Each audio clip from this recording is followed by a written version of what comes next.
Minister Javad Zarif has tweeted, deliberately targeting a safeguarded nuclear facility with high risk of indiscriminate release of radioactive material is nuclear terrorism and a war crime. He says the attacks will strengthen Iran's hands at the negotiations.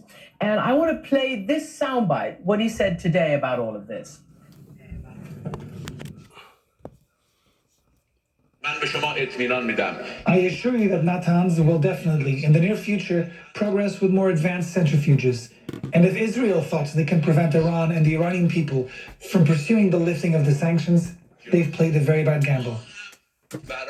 So how do you think Israel will pursue this? And I also want to ask you about timing, because you talked about timing regarding the nuclear negotiations, but there's also timing regarding Prime Minister Netanyahu himself, who is under, investigation. He started the court case. He's trying to get a coalition together. He's also got a lot of domestic pressure that maybe he'd like to avoid for a while with this kind of situation. Yeah. Well, let me start with the latter, with your permission.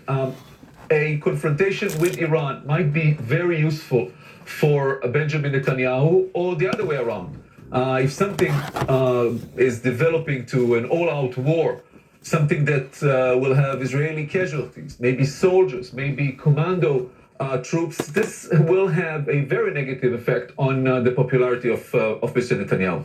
The other thing is those operations takes sometimes not just months, but years to prepare. The Mossad has been known for many, many years in the ability to recruit workers in factories or companies supplying equipment to those places and planting the bombs and the other espionage activity inside those equipment and planting them inside the facilities, sometimes when they're just being erected.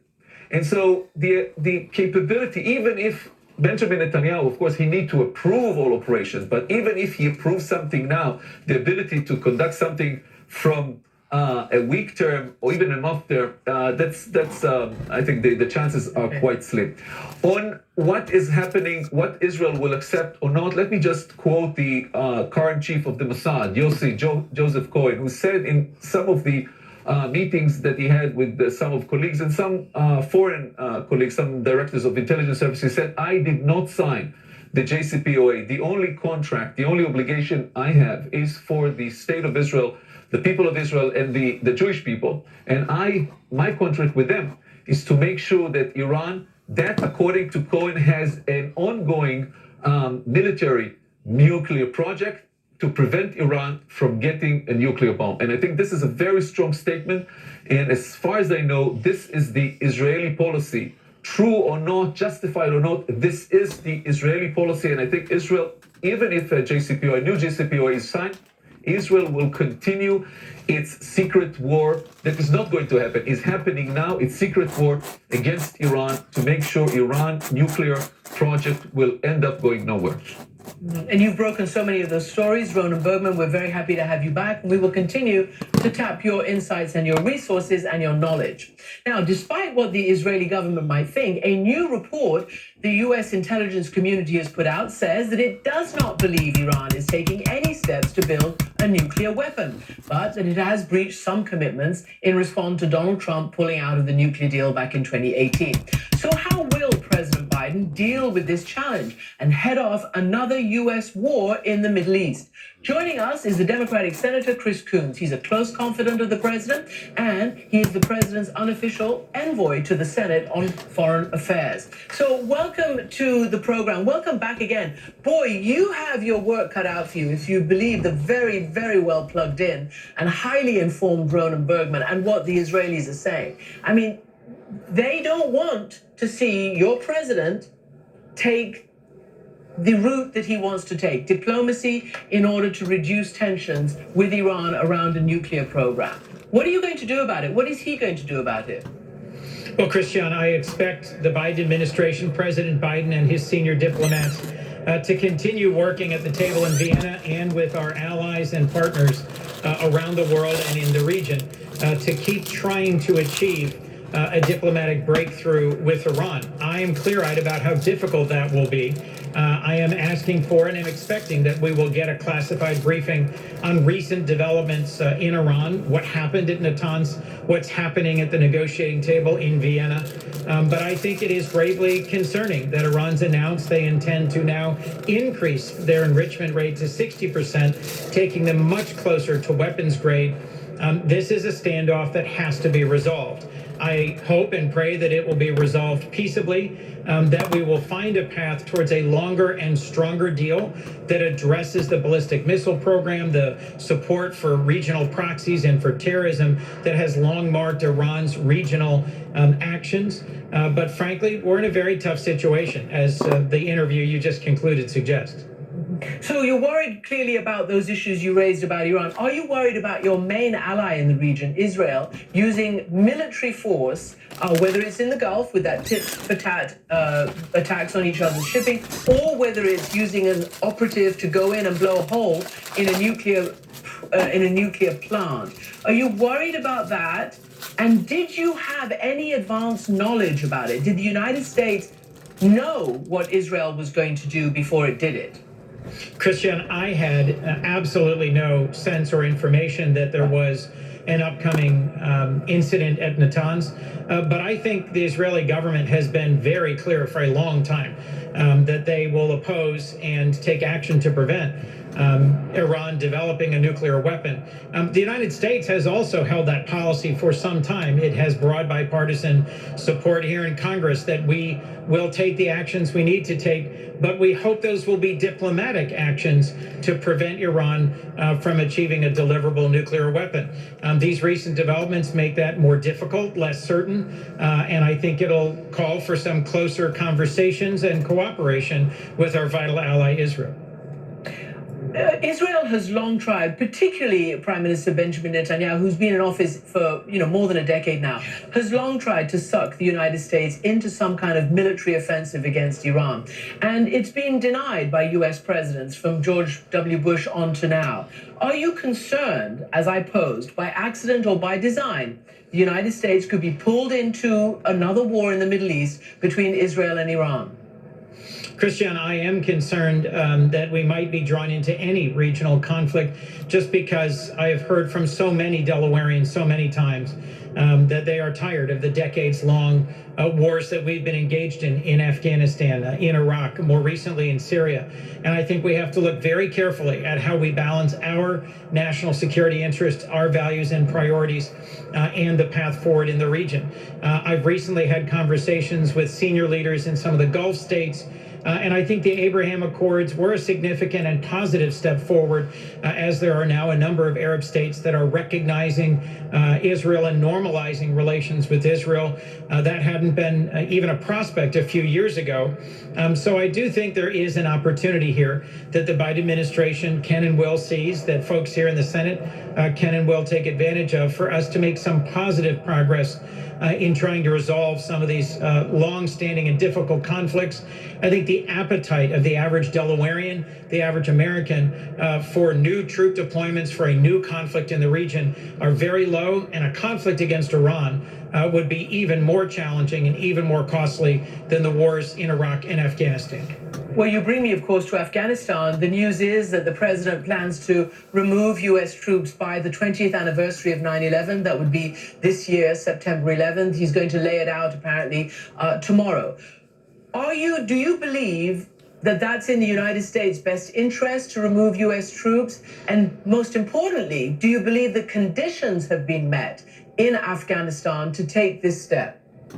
Well, Christian, let's be clear about what President Biden inherited. I want to back up just a little bit right Afghanistan here. to take this step. Whenever you get caught in between a hard place and a rock, to the point of damned if you do and damned if you don't, sometimes you have to take the leadership role as a responsible nation, not so much as playing neutral, but basically weighing out the facts of the lesser of the two evils. There's no doubt America never should have got engaged in some of the wars that we've been engaged in. And there's no doubt we haven't been called upon to police or be a guardian to all the other nations who can't take care of themselves. But at the same time, we also realize from a humanitarian standpoint that if we didn't intervene, God only knows how far that some of these evil dictators would actually go.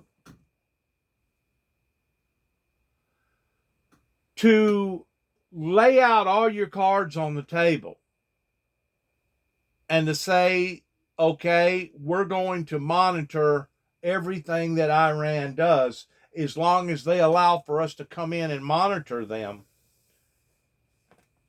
It sounds good theoretically, but fundamentally, looking at their policies pertaining to how that they have went to war with their local enemies, we realize that Iran would actually be willing to pull the doomsday lever in destroying itself just in order to destroy its close remaining so-called enemies that it still looks upon as being enemies. And of course, Israel recognizes this.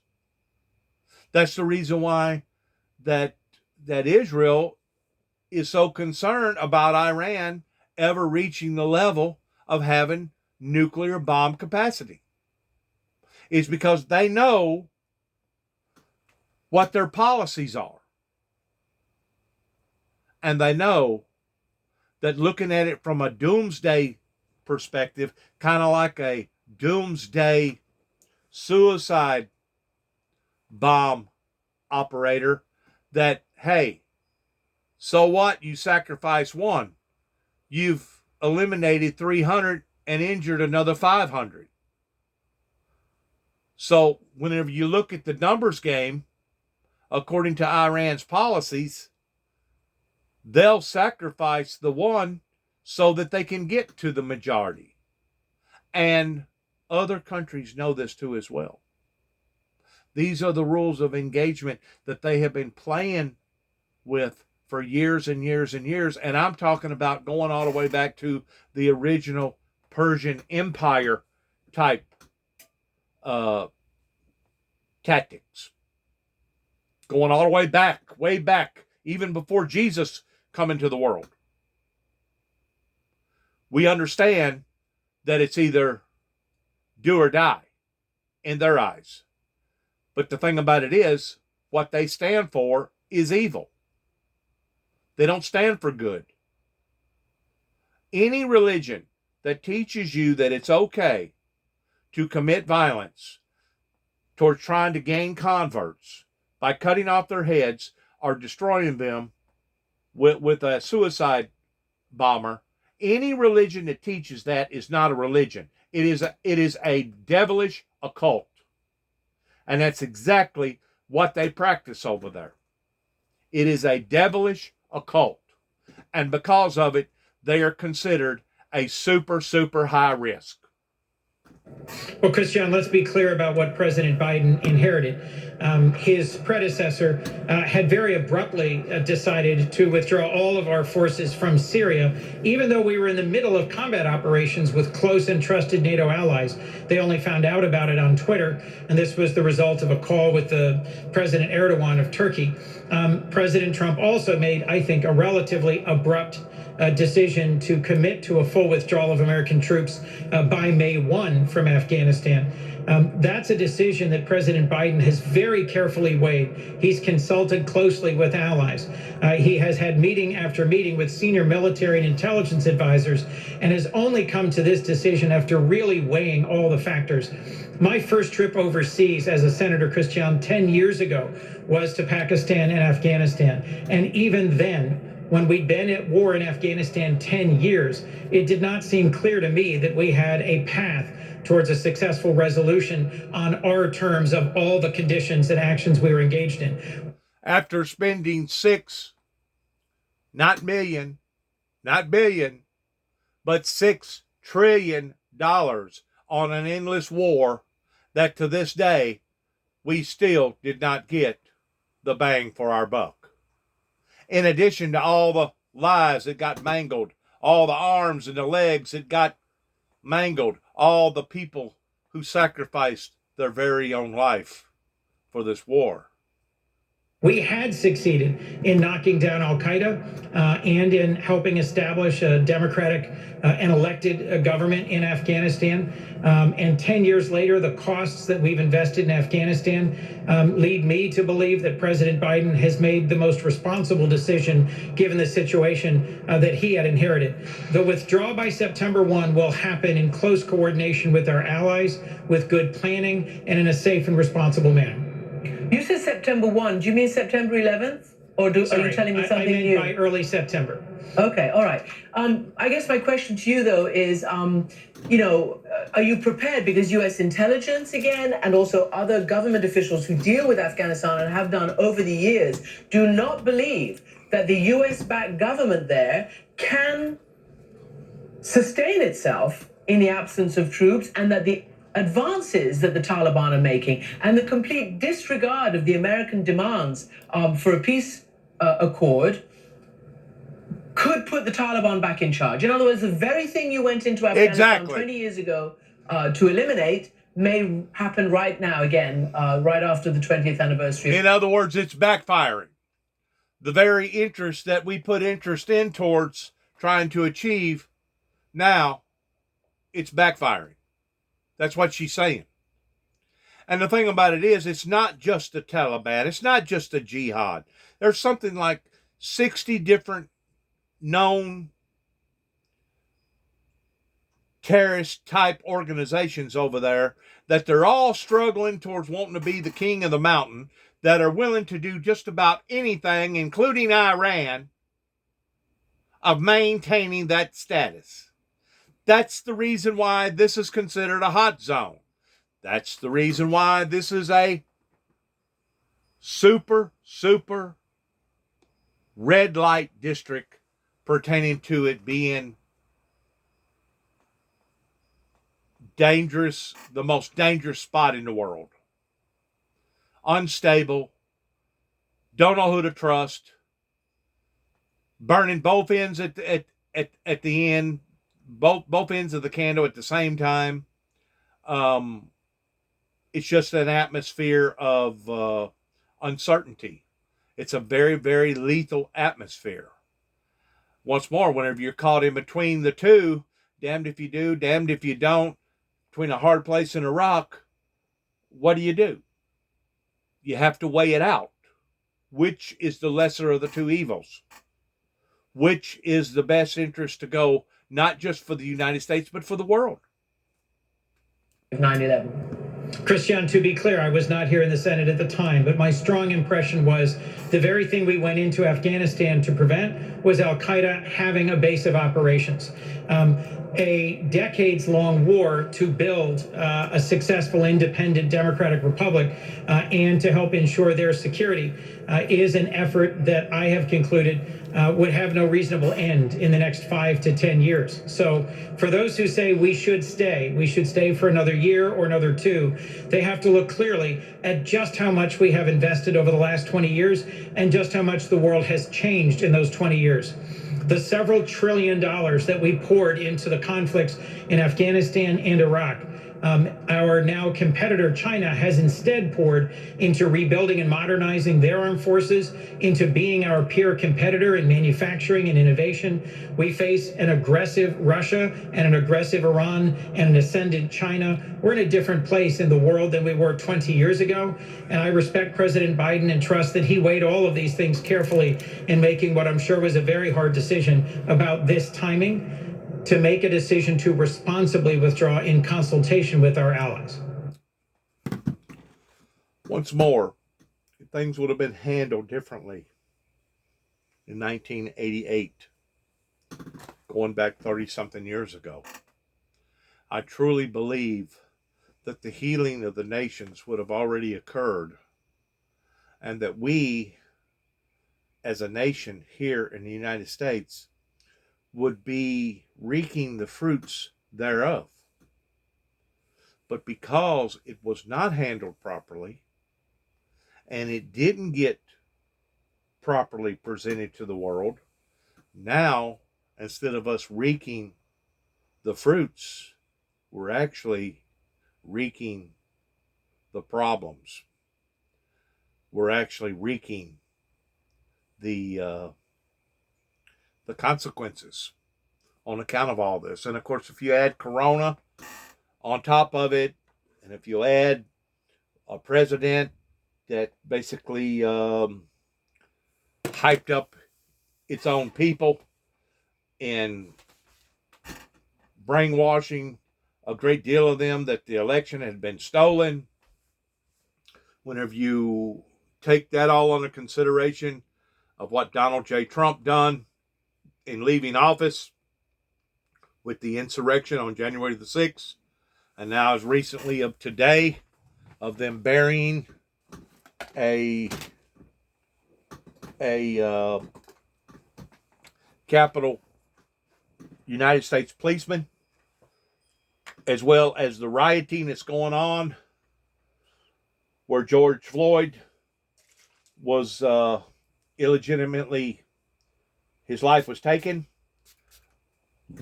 Once more, we're in the process right now of reaping the consequences versus reaping the benefits of. We can sit all day and go through the blame game, the shame game, towards blaming it on the politicians, blaming it on the churches, blaming it on each other. But the bottom line is this: this is a new beginning. This should be a new start, not just for the Americans, but for the world. And we should absolutely pay very close attention to what Iran is doing pertaining to their nuclear program.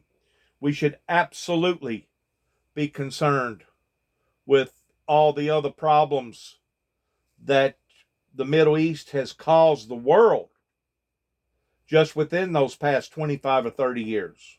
We should absolutely be identifying the problems in trying to snuff out the fires before the fire ever gets out of control. Because if that fire pertaining to mushroom bombs ever gets stirring, kind of like over there in North Korea,